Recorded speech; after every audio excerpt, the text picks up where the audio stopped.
Before I do start this video, make sure to use my TCG player affiliate down below if you're looking for any of these singles that I talk about today. Also, this channel is sponsored by Arcane Fortress. If you're looking for the best deck boxes around, make sure to use my link down below in the description to check them out. One other way you can support the channel is by becoming a patron. There are some great benefits of being a patron to the channel, such as giveaways, deck advice, and more when you do join. Hey, what's going on YouTube? This is Devin coming back at you with another video today in Pub Stomp MTG, and in today's video I'm going to continue on discussing some Bloomburrow commanders. Today I'm going to be discussing the infamous Cruelclaw. This one in a way reminds me of a mini Atali in a way on combat damage, so let's read what it does. So for 1 black and a red, it's a 3/3 body with mana, so it does have that evasion. Whenever the infamous Cruelclaw deals combat damage to a player, exile cards from the top of your library until you exile a non-land card. You may cast that card by discarding a card rather than paying its mana cost. So it's more similar to Atali Primal Conqueror, but instead of an ETB, instead of getting your opponent's cards, you're only getting your cards and you're discarding a card.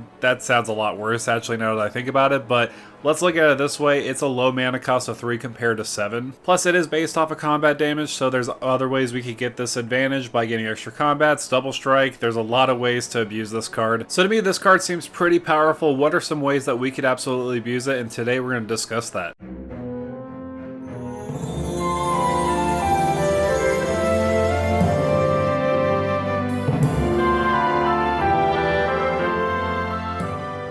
So let's first discuss the game plan of the deck. Of course, we want to make sure we could get in for combat damage with our commander. Luckily, it has Menace, but it does not have haste, so ways we could give it haste is by using Arena of Glory and Rising of the Day. Arena of Glory is just fantastic. Exerting it is kind of sad because it won't untap on the next untap step, but you could add 2 red and then the creature will gain haste when you use that mana. I do like Rising of the Day a little bit better than Arena of Glory because creatures you control have haste. There's a lot of big creatures we want to be giving haste to because they have big giant effects. Plus, legendary creatures you control get +1/+0, so that's going to buff up our commander a little bit more. But one of my personal favorite haste outlets is Urabrask the Hidden, and the reason why I do love this so much is the fact that creatures you control have haste, so every creature entering the battlefield will have haste. But most importantly, creatures your opponents control enter the battlefield tapped. Even though our commander does have that evasion with Menace, some people can still block it with 2 creatures and our commander will die and it will just go back to the command zone. We could have those creatures postponed on blocking our commander so that we could get in for combat damage and play something for free. I could also see our commander being a removal magnet, so Lightning Greaves is probably essential, and you could put Swiftfoot Boots in here, but Lightning Greaves I just put up here as an example. With this equipped to your commander, you don't have to worry about somebody trying to instant speed removal spell your commander. But let's get the most out of our commander's ability by using Scroll Rack and Sensei's Divining Top. If we do have a really good card in our hand, we could just put it on top of our library with Scroll Rack, and then we could just future sight a little bit to see what kind of cards are on top of our library with Sensei's Divining Top. Each of these are pretty essential because we want to make sure we know what we're going to be hitting. I also do like the fact that Scroll Rack is a little bit of a card selection. We can exile any number of cards from your hand face down, put that many cards on top of your library into your hand, then look at the exiled cards and put them on top of your library in any order. So we can use this and Sensei's Divining Top to manipulate the top of our library to get what we want so that we could play it for free with our commander's combat trigger. We could also manipulate the top of our library by tutoring with Vargoth Bloodsky Sire. He has that boast ability. Target player searches their library for a card, then shuffle their library and put that card on top of it. Let's just say we go ahead and swing in with our commander and Vargoth. Our commander will trigger, and then in response to that trigger, we could activate Vargoth's boast ability to put a card on top of our library, and then our commander's trigger will resolve. We discard a card and play that card from the top of our library, so this is going to be an excellent choice in the deck for sure. But I do also want to give our commander some sort of evasion, so of course the classics like Rogue's Passage and Whisper Silk Cloak are excellent choices. Simply target creature can't be blocked this turn, and Whisper Silk Cloak is a little better because equipped creature can't be blocked and has Shroud, so it gives our commander protection and it can't be blocked. That's going to be a win-win for us when we want to deal combat damage. Because of the commander's cost of discarding a card to cast something free, we're going to be running out of cards fast. We want to make sure we can replenish our hand by using Disciple of Bolas and Altar of the Wretched. There are other ways we could get some extra cards in our hand, but I did want to highlight these ones specifically because we're running a big creature package. For example, with Disciple of Bolas, depending on how big a creature is on the battlefield on our side of the battlefield, we could gain X life and draw X cards where X is that creature's power when we sacrifice it with the ETB. The same can be said for Altar of the Wretched for 2 and a black. When it enters the battlefield, you may sacrifice a non-token creature. If you do, you draw X cards, then mill X card where X is that creature's power. I'll talk a little bit later what kind of big creatures we're running, but trust me, you'll want to add these so that you can replenish your hand for sure. But now I do want to move on to another topic. I want to get the most out of our commander's ability of casting things for free. Of course, we have to discard cards, but casting things for free is excellent. So using cards like Chaos Terminator Lord is going to be incredible. At the beginning of combat on your turn, another target creature you control gains double strike until end of turn. Something to note about our commander, it is a combat trigger. So if our commander does have double strike, that first strike damage will go through. Then we get that combat trigger ability. Then when that ability resolves, we get that second strike trigger so that we can get another trigger of our commander casting something for free and discarding a card. So with that in mind, Lizard Blades is another excellent choice. It does have double strike itself, and equipped creature has double strike. You could also reconfigure too, so essentially this is just an equipment that you could attach to your commander, and equipped creature will get double strike, so this is just another way to give our commander double strike to get that extra value. Some other equipment I did want to highlight is Embercleave and Spear Leonidas. I guess we're going into that full equipment Voltron theme in a way, but do remember we want to get the most value out of our commander getting extra cards so that we could cast for free, all at the price of discarding a card. So Embercleave is going to be fantastic on that surprise because it does have flash and it can buff up our creature and give it double strike and trample. And Spear Leonidas does have that great ability whenever equipped creature attacks, choose one. It gains double strike until end of turn, create Phobos, a legendary 3/2 red horse creature token, or discard 2 cards then draw 2 cards. So this can give our commander double strike, but if our commander already has double strike, we could choose the other 2 options of putting a token on the battlefield or discarding 2 cards then drawing 2 cards, just getting that card advantage, or should I say card selection. Other ways we could take advantage of our commander's abilities by extra combats by using Seize the Day and the Great Train Heist. The reason why I do like these is the fact that we could go for more damage, especially if our commander does have double strike. This is going to be absolutely fantastic. I do like the Great Train Heist a little bit more because of that spree ability. You have that extra combat ability. You also give your creatures +1/+0 and gain first strike until end of turn. And with that last ability, you can make treasure tokens that are tapped on the battlefield when you deal combat damage to that player. So this to me is providing a lot more utility outside of just extra combats. Another card I did want to highlight is Scourge of the Throne. This is so good. Whenever it does attack for the first time each turn, if it's attacking that player with the most life or tied with the most life, untap all attacking creatures. After this phase, there's an additional combat phase. Also, this does have Dethrone. So this is just a beefy way we could just some extra combats just so that we could get more value out of our commander. The same can be said for Port Razor. This is just another excellent option. When it deals combat damage to a player, untap each creature you control, including your commander. After this combat phase, there's an additional combat phase. Also, it can't attack a player if it's already attacked this turn, so most likely you're going to get 3 combat phases total off of this ability. So because of getting double strike and extra combat phases, we want to get the most out of our commander's ability, but what kind of big spells do we want to cheat in for free by discarding a card? Because our commander's ability, technically we are casting them from exile, so cards I did want to highlight is Flaming Tyrannosaurus and Keeper of Secrets. I love Flaming Tyrannosaurus. You know me, I love my dinosaurs. When you cast something not from your hand, you could lightning bolt something and you could buff it up, and if it does die eventually, you could deal damage equal to its power to each opponent, which could be game ending in most situations. The same can be said for Keeper of Secrets. It does have first strike and haste with a 6/4 body. When you cast a spell from anywhere other than your hand, it deals damage equal to that spell's mana value to target opponent. So this is just another way we could just keep on damaging our opponents left and right so that we could keep their life totals low. I did also want to bring your attention to Delayed Blast Fireball. I love this as a board wipe itself. It'll deal 2 damage to each opponent, each creature they control. If this was cast from exile, it deals 5 damage to each opponent and each creature they control instead. So if we do flip this from our commander's ability, we could just blast everybody in the face with 5 damage and deal 5 damage to each creature on the battlefield. But let's cheat in some scary creatures like Ulamog the Defiler and Kozilek the Broken Reality. A lot of people just hate Ulamog the Defiler for its ability. This could be a really good Eldrazi commander because we're casting cards from exile. We'll get those cast triggers of each Eldrazi we do put in this deck. We all know how busted Ulamog the Defiler is, and giving it haste is just going to be chef's kiss, giving Annihilator something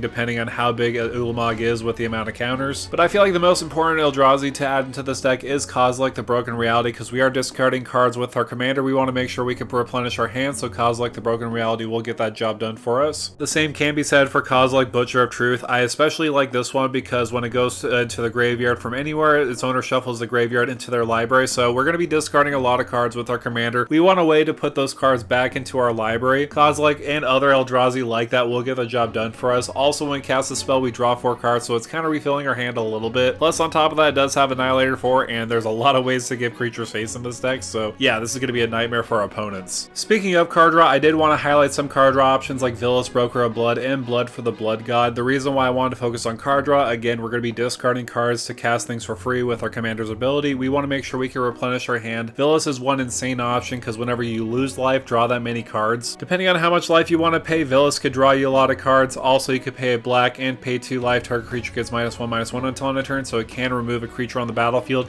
You pay that 2 life and you will draw 2 cards on top of that. And since we can cast non-land cards for free, Blood for the Blood God is absolutely insane. Discard your hand, draw 8 cards. Blood for the Blood God deals 8 damage to each opponent. Exile Blood for the Blood God. So this can be reduced, but if we just play this from the top of our library with our commander's ability, we could just cast it for free, fill up our hand with 8 cards. This is going to be absolutely ridiculous and one of the best cards in the deck for sure. But with that said, that's going to do it for me, guys. Thank you guys so much for coming by and watching this video on the infamous Cruelclaw. This is one exciting commander that does remind me of Atali in a way, but less effective because, of course, you get to cast spells from each opponent's library and your own library. But because this is in Rakdos color combination and it's just 3 mana, I feel like this could be a very viable commander in specific strategies where you want to be casting things for free. But I would like to hear from you down below. What are your thoughts and opinions about the infamous Cruelclaw? Do you plan on building her yourself? There's a lot of different avenues that you could come across in this direction. Of course, you could discard cards, you could reanimate them later on, but I would love to hear your thoughts again down below in the comments. Make sure to like, share, and subscribe to the channel, and with that out of the way, thank you for stopping by.